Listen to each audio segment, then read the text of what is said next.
Hello, welcome. This is the Daily Dharma. My name is Dina. Thank you so much for joining us. So we're going to get right into the messages. And the pre-shuffle, I ended up seeing the Divine Feminine pop out amongst others, and I decided to stop at that point. Universal Love was under the deck.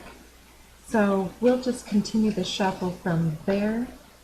I feel the cards were warmed up when that popped up based on the stream of thoughts that were coming through the channel at that time. So let's see what else we have. I want to lay the cards out a little differently this time. I'm going to make some rows and then throw the shamanic deck on the code cards as clarifiers this time versus the way I normally do. Here we go. Second card flipping out, root chakra. Okay, and just one more, compassion under the deck when that came out. Okay, I guess we'll take those three. Consciousness under the deck.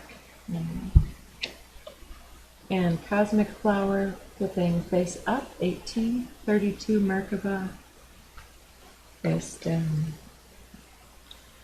So let's see, I'm going to put this in alternating fashion here. I'd like to get one of those double cameras so you guys can see what I see.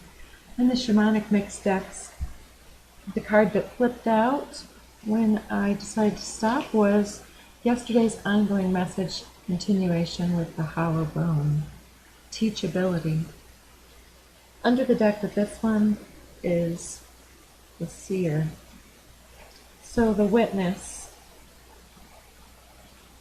to somebody's life-changing, something life-changing for someone, maybe yourself, maybe another, but it's either a feminine influencer or person, here let's get this clarifier, or it's a person just simply softening. Okay, Fool's Embrace, transmuting pain came through in the pre-shuffle as well. I see that's master number 22 and the Divine Feminine is 21. So this may be the person that is softening themselves. Transmuting pain is the point generally where we stop resistance and we embrace the emotional complexity and either ask for help or receive some sort of I want to say some sort of impetus for change, something that pushes the process into the transmutation cycle. It's ongoing, I feel, for most individuals, but there's something about this, the iridescent qualities of this individual and the electricity shown like sparkling around them.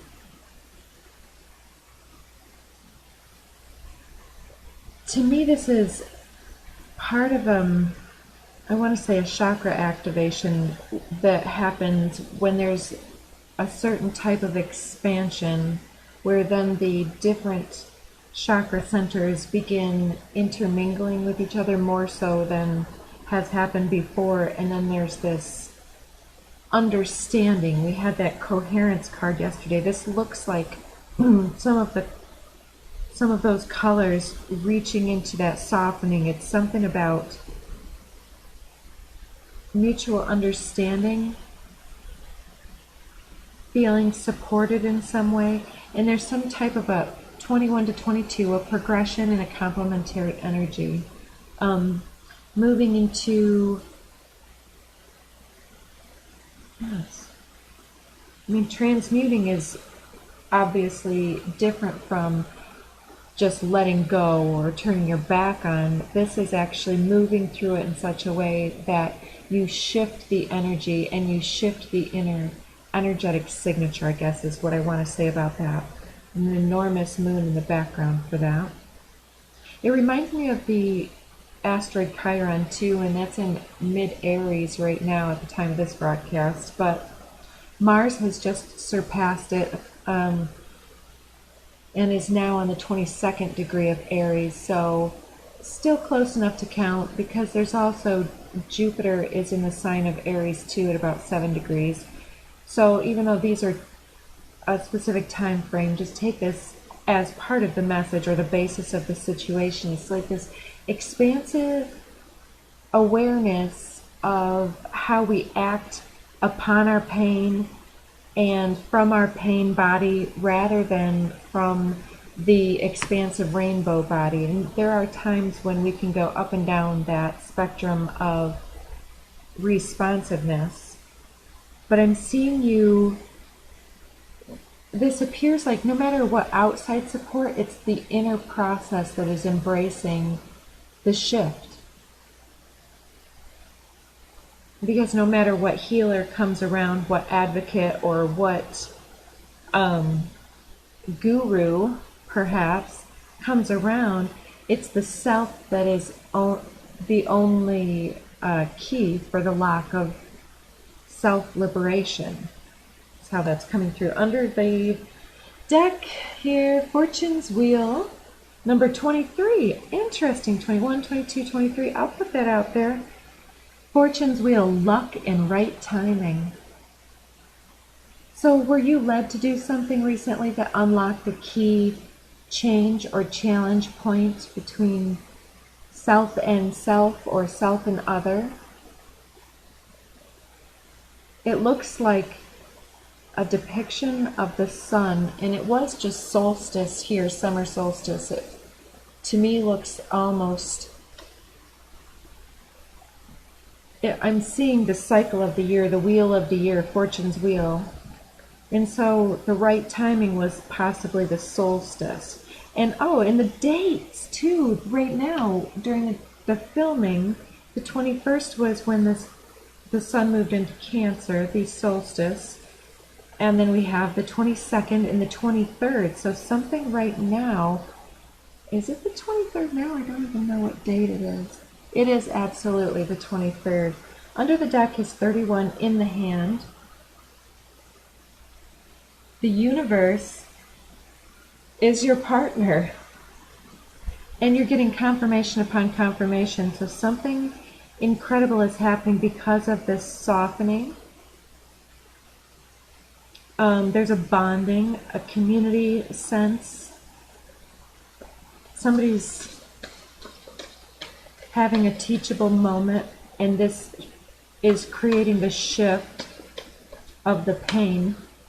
So there's something that's been standing in the way that has been in the process of being alleviated, and you may be the person that has helped to shift that for another, or you may be the one shifting self. Gathering around the power of community, 26 here. So maybe something happening in about 3 days, perhaps, maybe on this 26th. Under the deck is 59, upper world. Maybe look for some signs at that time. I don't know if you might be somebody who goes and searches for mushrooms, or if that's even time for that anymore in your neck of the woods.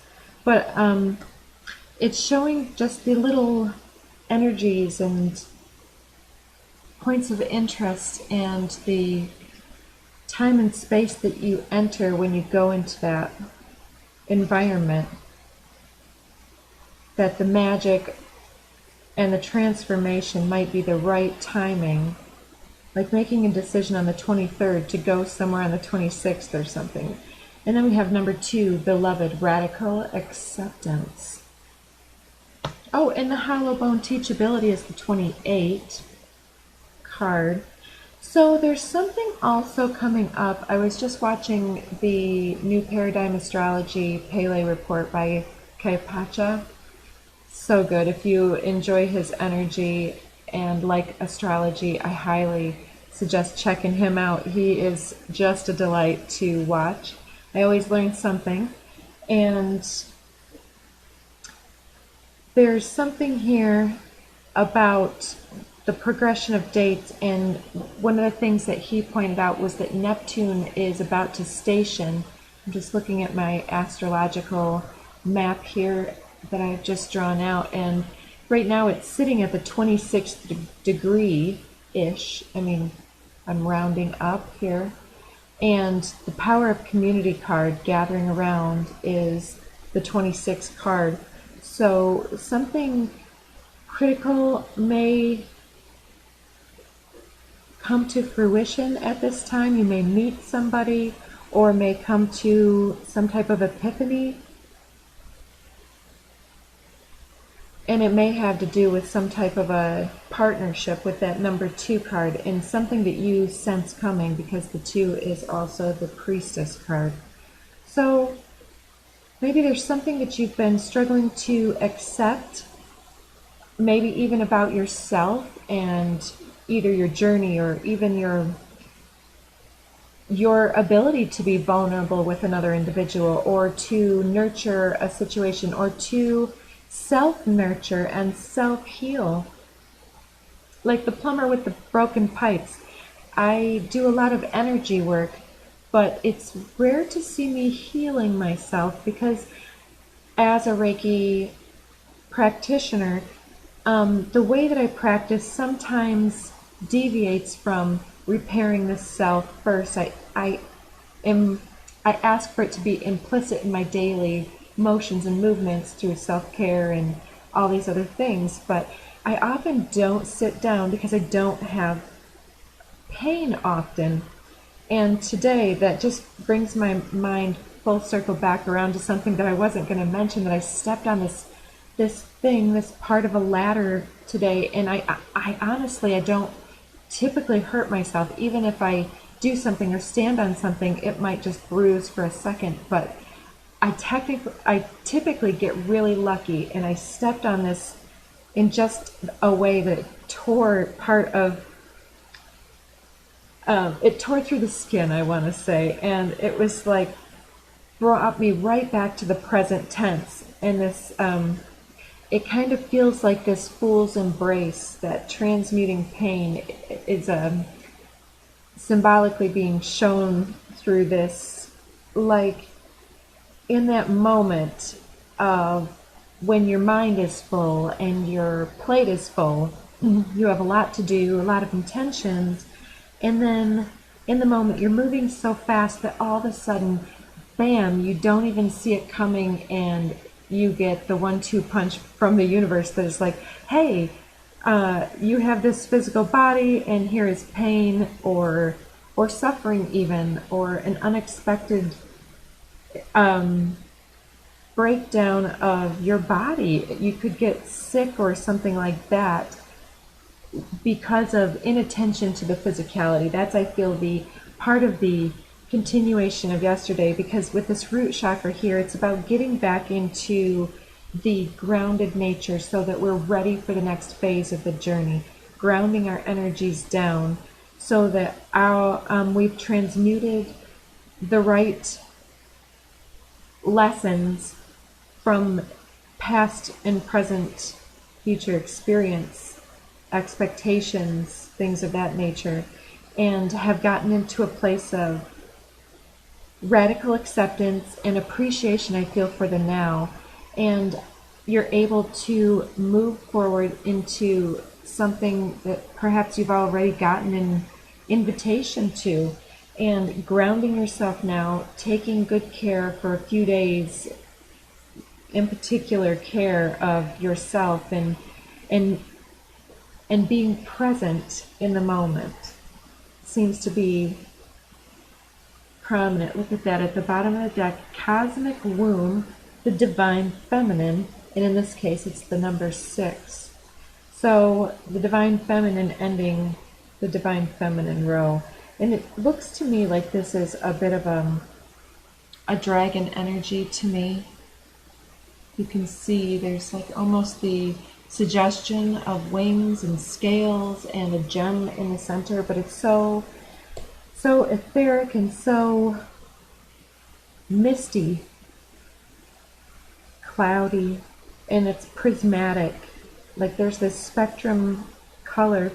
So I feel this might be something like when you come out of a dark place or a dark building and walk into the full sunlight of day, or if you've been having, let's say, walking in one way and you fall into pain, you can go the same direction as in when you have that epiphany.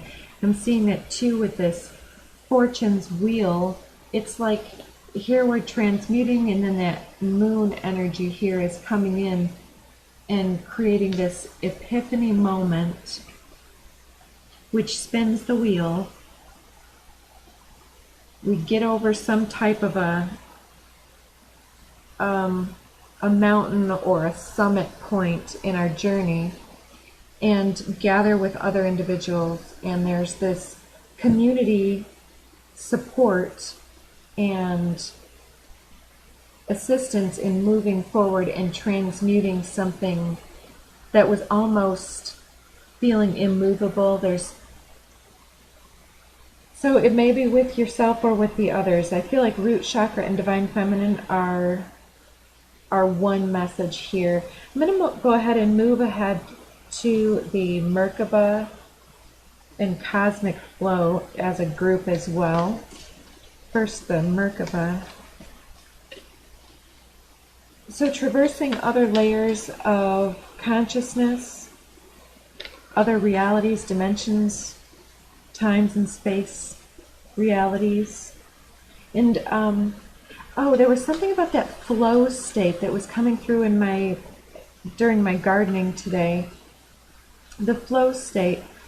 I was discussing something with somebody close to me yesterday after my reading, and many of those themes that were expressed in yesterday's came out before I said anything, and this individual doesn't have time to watch my show.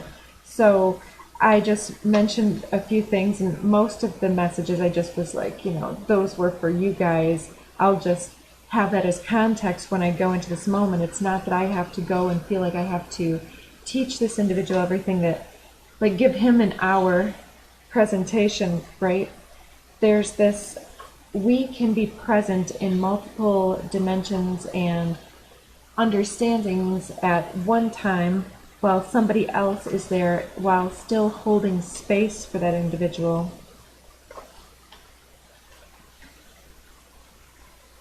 Was there something else about that?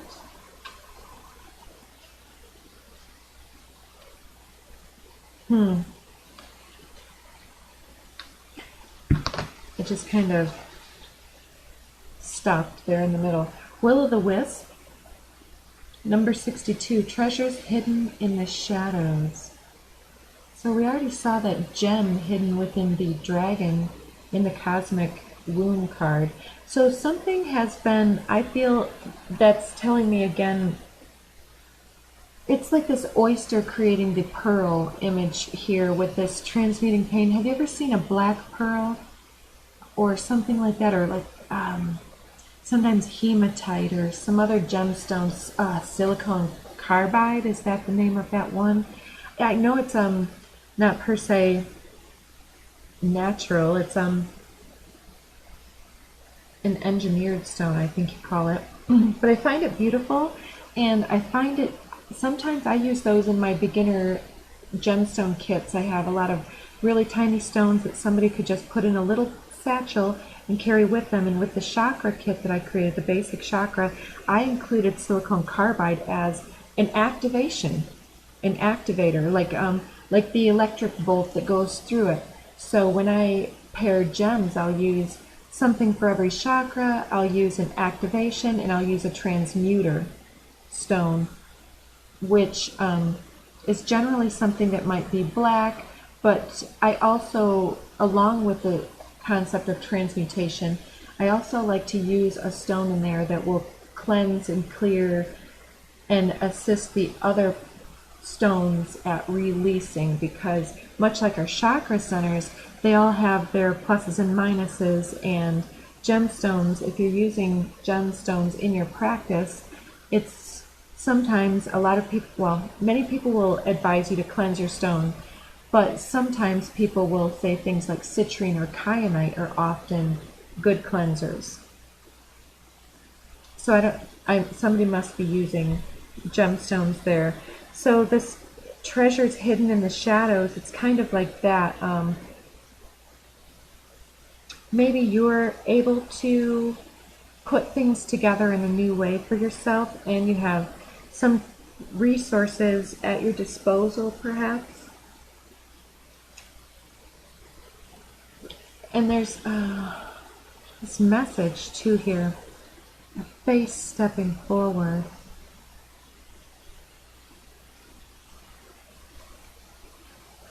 I'll let you get a better look at that, if that's somebody that, or something that gives you a remembrance. To me, it seems like your face in the mirror. Like today, I'm very conscious of let's say, identity, appearance, and it came through in some of the previous readings where it's like being evaluated while others are, evaluating others while they're evaluating you. And so this is related to this gathering around card, I feel, and this transmutation of pain. The energy that was broadcast was yesterday's message, and here we're getting into this acceptance of self in the moment, helping you to, I feel, identify the shadow and the light within your own self. And it's like this, the man behind the curtain in The Wizard of Oz, like the great and powerful Oz, a greater than life persona. Yes, because at the base of this, it does look like there's maybe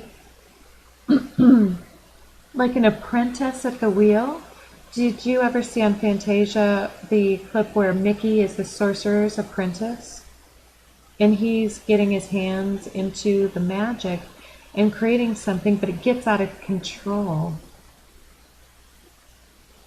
So maybe somebody has built themselves up or put themselves into a corner here. But it seems to be working out with the Merkaba card. It's this space that surrounds this interlocked tetrahedron. Is that what you call that? And it seems to be like an expansive moment of proving yourself to yourself. So under the deck we have lost compass, getting back to integrity. It's like finding your compass again.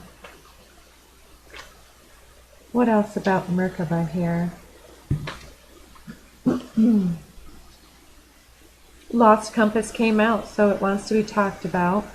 Number 35.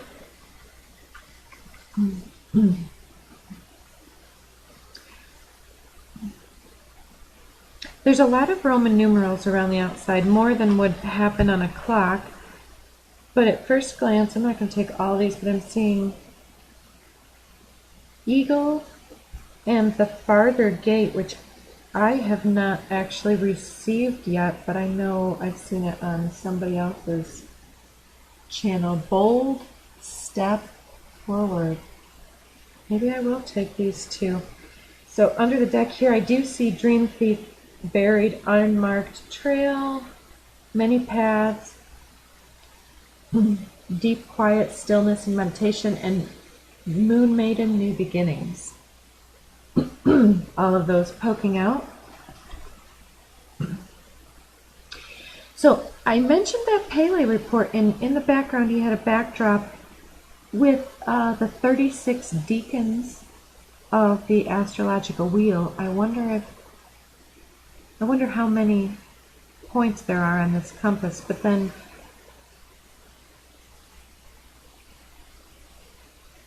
getting back into integrity. It's like there's a lot of distractions, a lot of things that need to be done, and needing to come back into the present moment and being led back into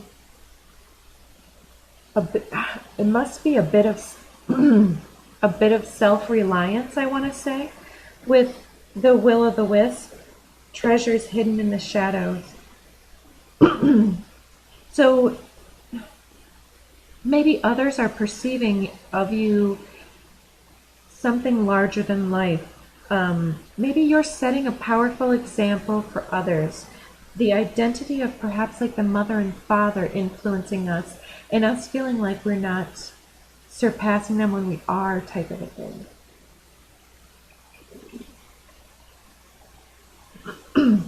Because what I want to say is there's no comparison. Because there's many paths, and we are ultimately all on an unmarked path, there's this revelation when we take the road less traveled, the road that we choose, and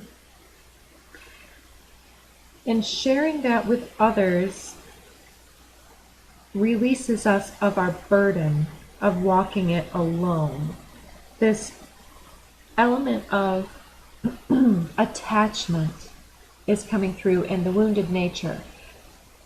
Now, with Fool's Embrace and Root Chakra, the first chakra is blocked by fear and unlocked with sovereignty, with self-reliance, and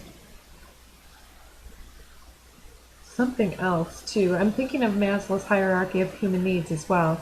And until those root needs, core needs, are met, we can't move on to the next tier, which is, for instance, pursuing our desires. We can't even perceive of our desires because we're not caring for the body.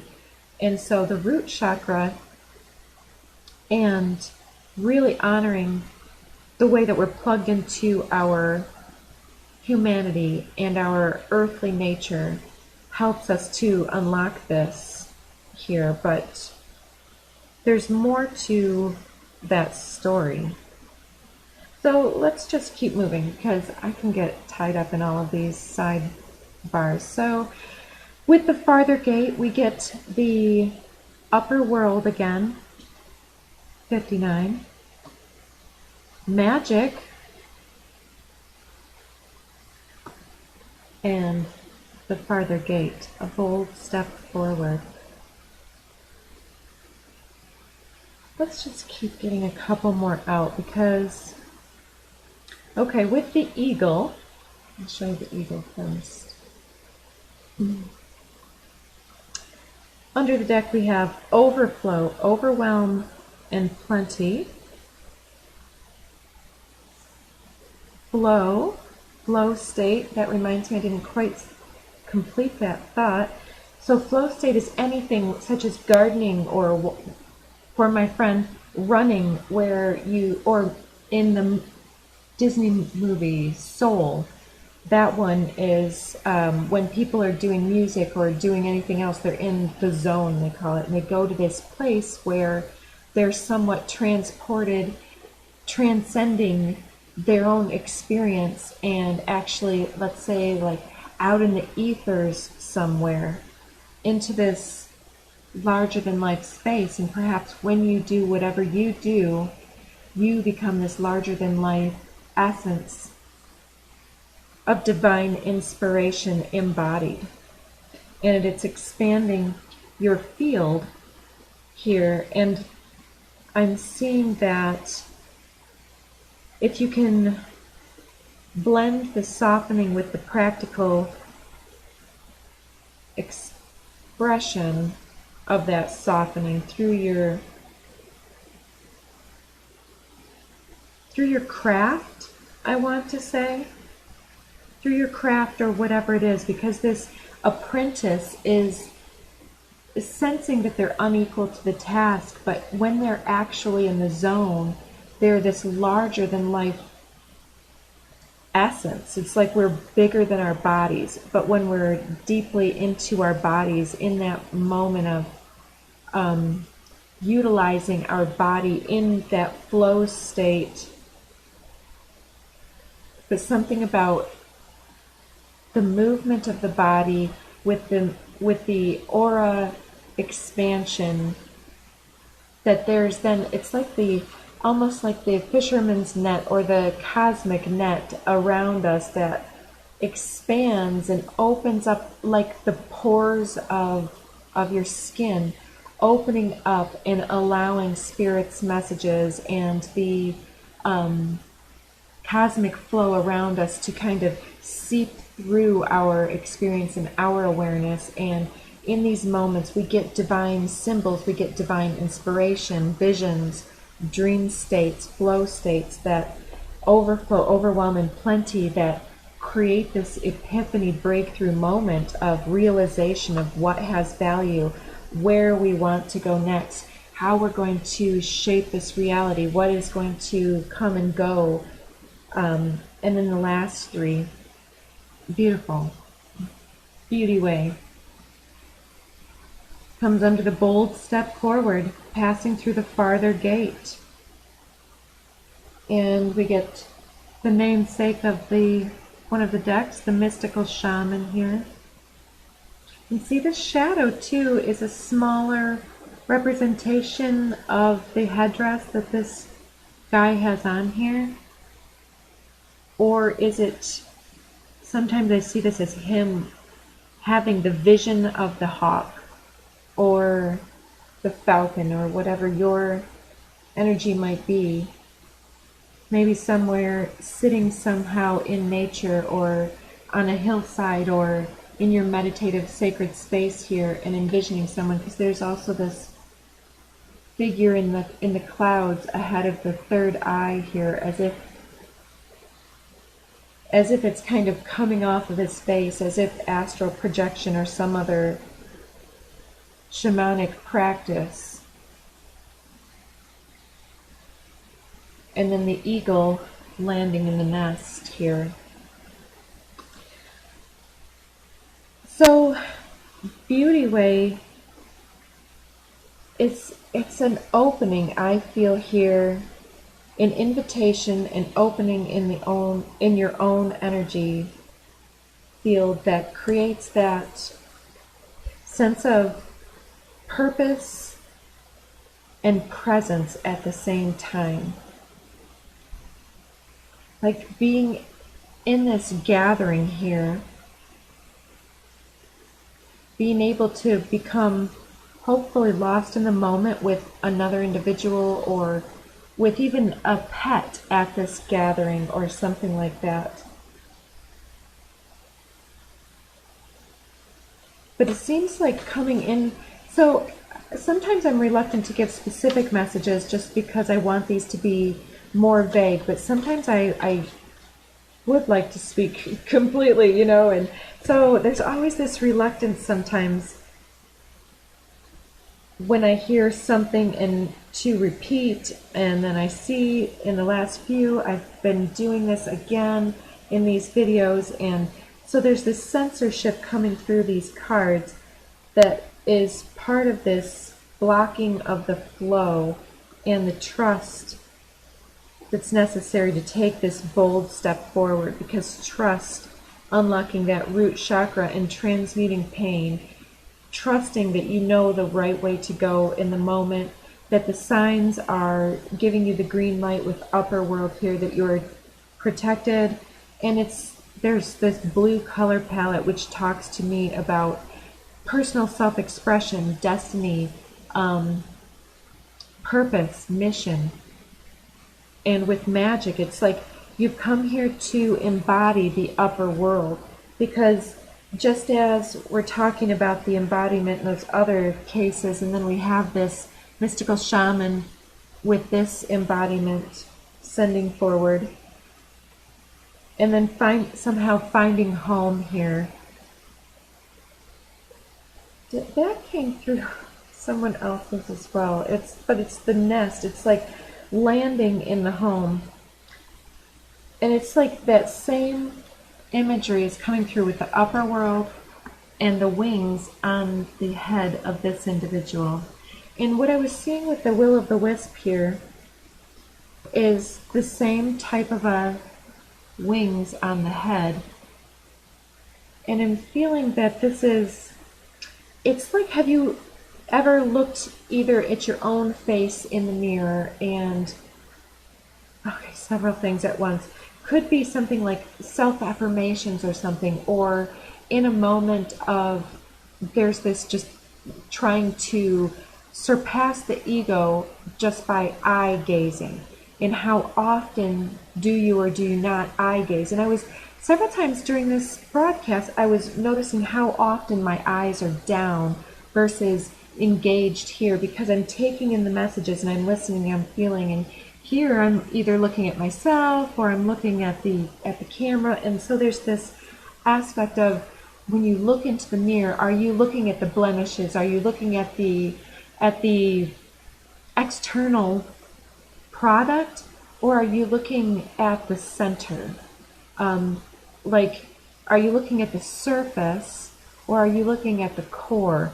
Are you looking at the things that happened, or the product, which is beautiful?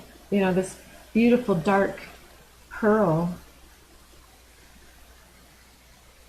Yeah, there's a gorgeous transformation and activation going on here, and it's the right time for you to move forward in some type of a way, to gather in some type of a way. But I'm seeing this looking in the mirror, and whether it's affirmations or just what I say is surpassing the ego and looking at the soul, it's like when you stare directly into your own eyes, sometimes the face can shift.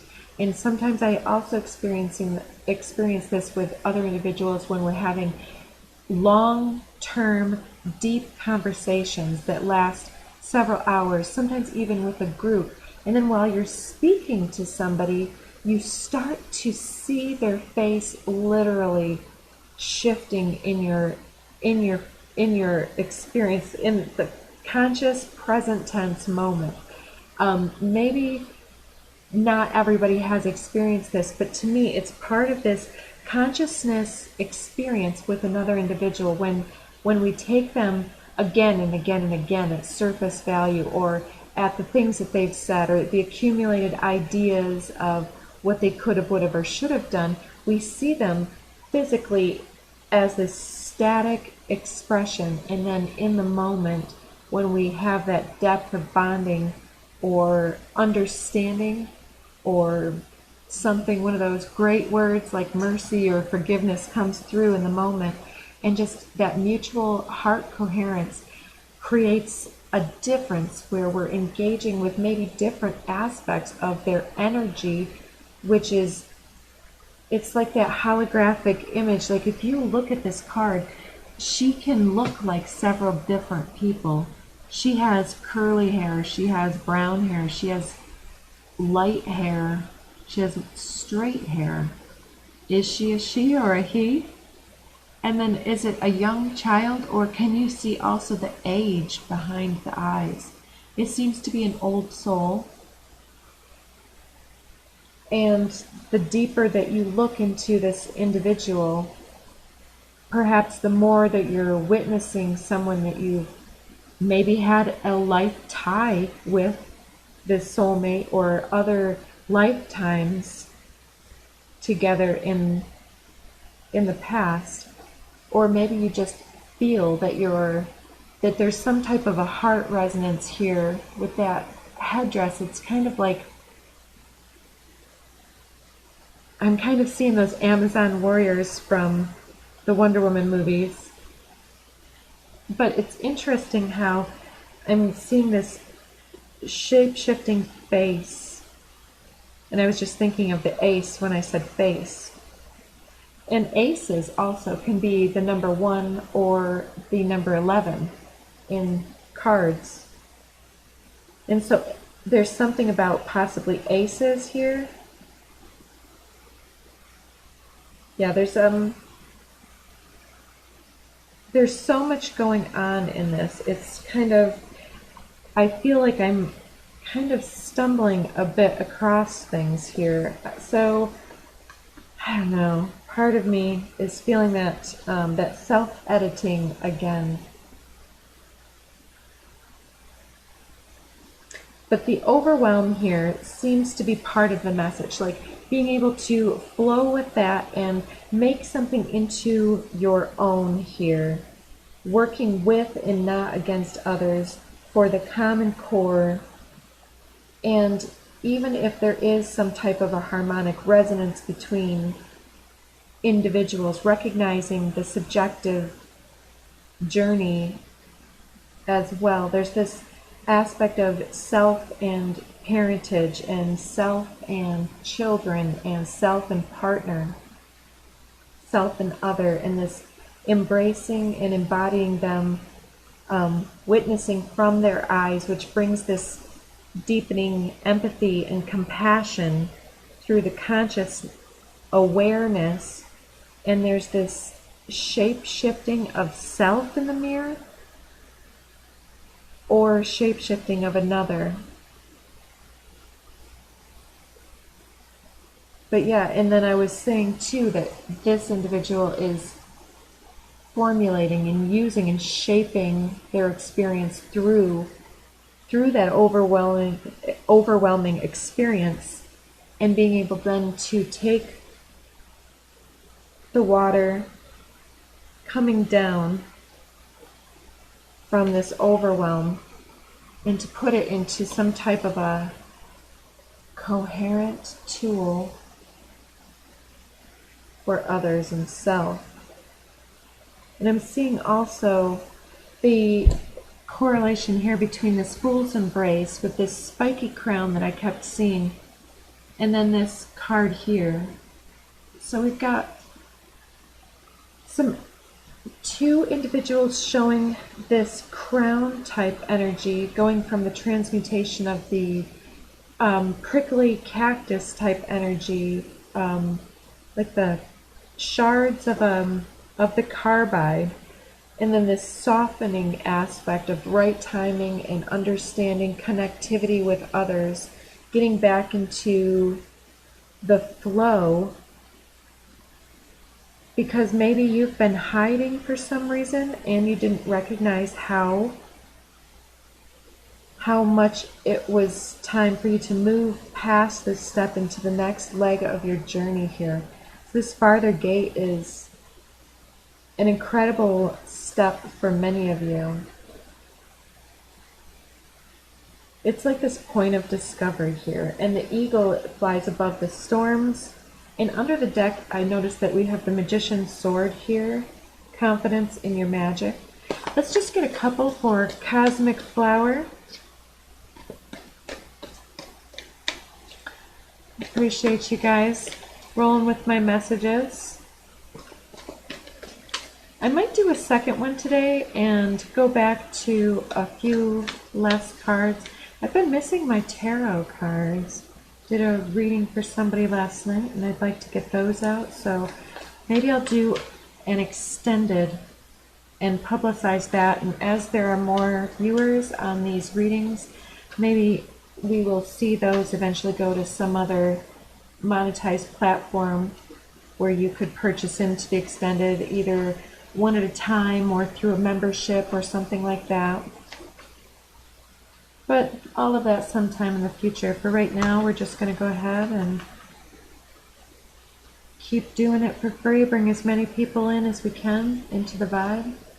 The journey, yeah, we've talked about that a lot, and that to me often looks like somebody who's surrounded by animal totems and energy, but they're also still letting go of the darkness, the residue, the free radicals that come from the healing process, that transmuting of pain, and see also how this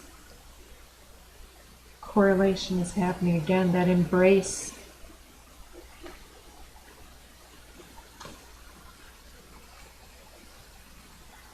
Galactic mushroom under the deck.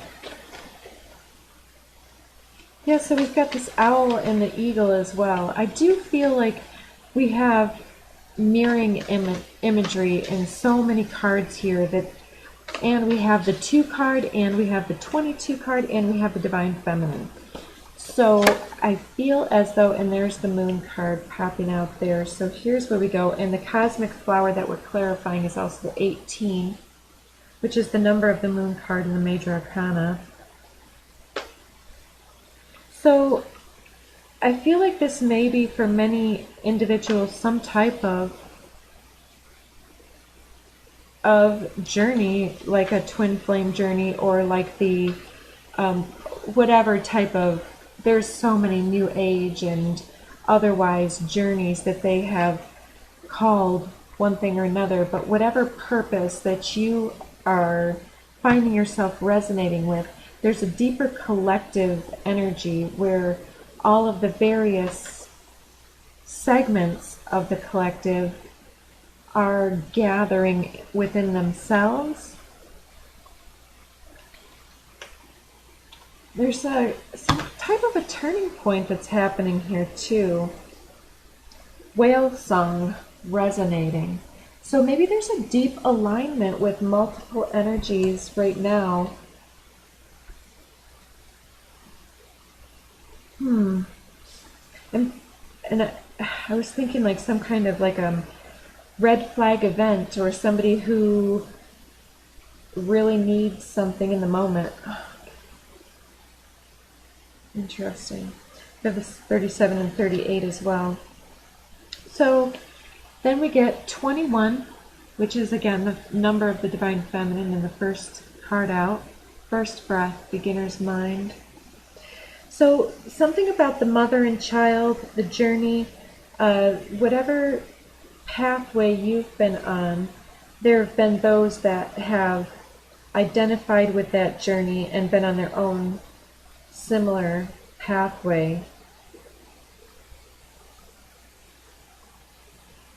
You know, I just had this impulse to just cancel this message, and I don't generally have that impulse. But I'm going to push through.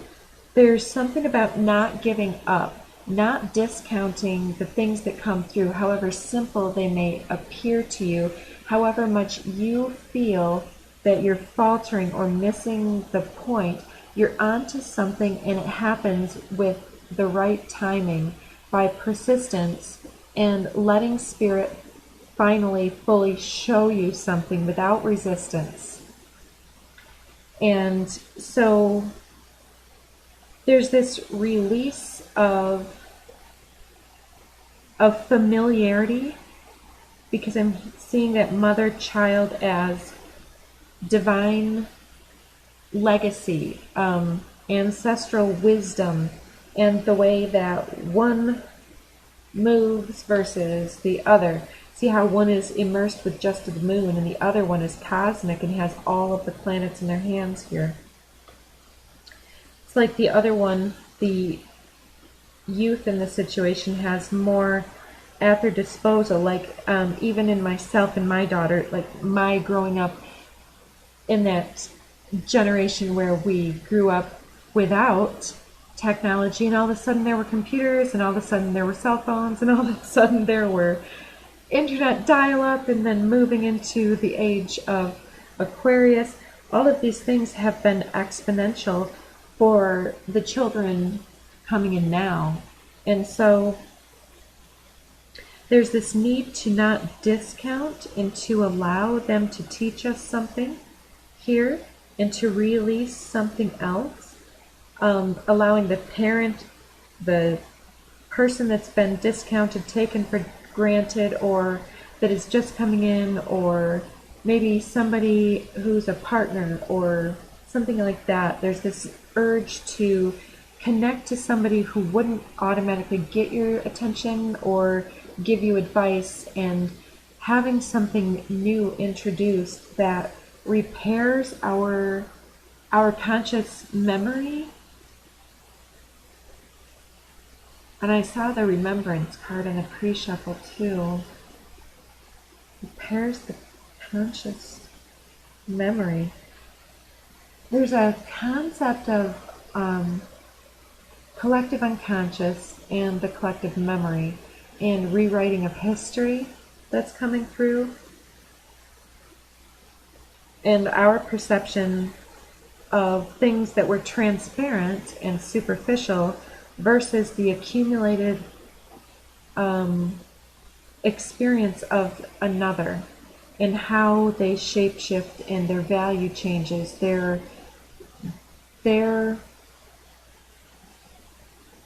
symbol, how they symbolically come across to our consciousness, shifting our sense of who we are, our connectivity to them and to others, and to our own pain cycle. And this is the card of forgiveness, which we did talk about earlier, mending the bond. So maybe somebody had some prideful energy here that's being resolved.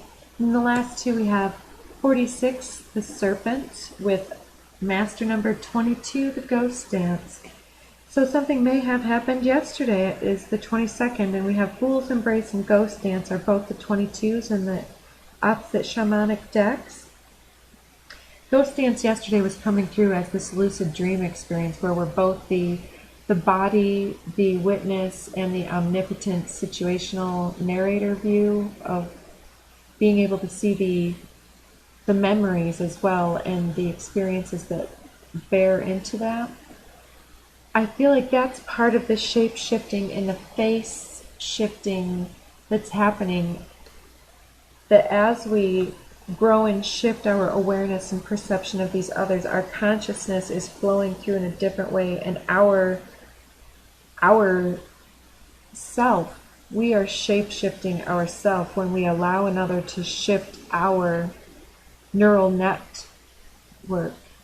That's the neural net that expands, and like the pores, allowing consciousness to speak through.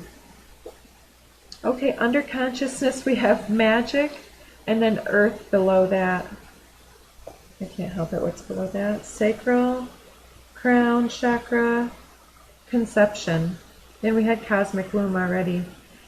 So yeah, something's, our magic is coming into our body, I feel, as we are able to transmute this, and this, I don't know what to make of this shape-shifting situation here, but there's this urge to trust something that we can't quite make heads or tails of. It's like a brand new beginning, a person that we can't quite stick into a box. Maybe that's it. And with this serpent card and the ghost dance, I was seeing this as a two-headed snake, or two snakes that are kind of back to back but still entangled and touching at the center. And have you seen that Burning Man depiction of a couple in love but at war with each other? And it shows these two net, like not a net, metal grid, like it's a mesh maybe, but a thick mesh of these adults sitting back to back in this fool's embrace pose, back to back. And then within that, each one, there was this little tiny child reaching towards the center, like these two birds that I'm seeing here. I'm not seeing it as a single bird, but two birds here coming together. And it can be quite angelic too. It can be earth angels or something like that, two healers that are coming together, because we have magic on the board twice. And we have the 22 on the board twice. So it's like this epiphany moment, this whale song resonance is coming through in a very profound way here, where there's this recognition of what comes next. And I do believe I'm going to let this one go at that and do a little extended with some tarot here in a moment. But there's a recognition that this is a big turning point. The compass has been discovered with luck and right timing. And as this sorcerer's apprentice, we are beginning to witness our own magic and shape-shifting ourselves in the mirror. Process of alchemizing and becoming the self. We'll just take this one. 68. The best athlete wants his opponent at his best. The best general enters the mind of his enemy. The best businessman serves the communal good. The best leader follows the will of the people. All of them embody the virtue of non-competition. Not that they don't love to compete, but they do it in the spirit of play. In this, they are like children and in harmony with the Tao. So if you've been, maybe you subconsciously compete, because I have other individuals that I would feel have come to my attention that they compete with me, and I don't perceive of that. I perceive of me competing against my higher self, my own personal best record. I want to beat my personal best. I want to do the best that I can. And when other people are here, it's like sometimes when somebody's like, oh, I've had this pain, and you're like, well, I did too, and this is what worked for me. It can be a block to listening. And so it can be helpful in community, but it can also be this subconscious comparison that might not be something that you are conscious, obviously if it's subconscious, of being perceived with. So yeah, in the spirit of play. And then with the Burning Man, the two children, it's like some type of competition or toughness campaign. So there's this softening and a coming together and sharing of the personal experience that's opening up and deepening a bond here. And I often see this as a Beltane, maypole, hand fasting ceremony.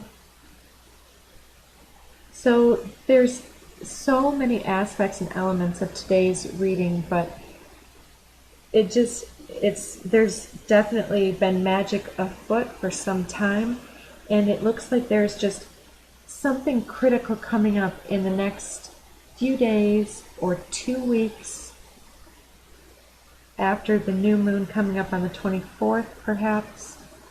So anyways, take care and check out the tarot extended that we'll be posting next if you resonate with this message. Take care, and we'll talk to you again soon. Bye.